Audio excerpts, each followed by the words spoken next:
السلام علیکم ناظرین اکرام، یہ خبر بہت ہی رنج و الم کی خبر ہے کہ مسلم پرسنل اللہ کے ایک عظیم قائد دنیا سے رخصت ہو گئے۔ ممتاز شیعہ عالم دین مولانا کلب صادق 83 سال کی عمر میں دنیا سے رخصت ہو گئے۔ ناظرین، واضح رہے کہ مولانا کلب صادق طویل عرصے سے مسلم پرسنل اللہ کے نائب صدر تھے۔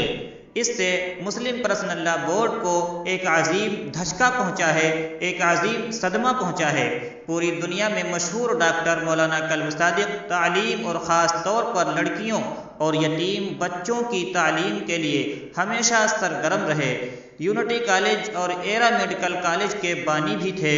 مولانا کلب صادق ایرا میڈیکل کالج کے احاطے میں 11:30 پر نماز جنازہ ادا کی گئی اور دوپہر 2 بجے چوک واقع امام باڑے میں تدفین عمل میں آئی۔ ناظرین، یہ خبر بہت ہی رنج و الم کی خبر ہے۔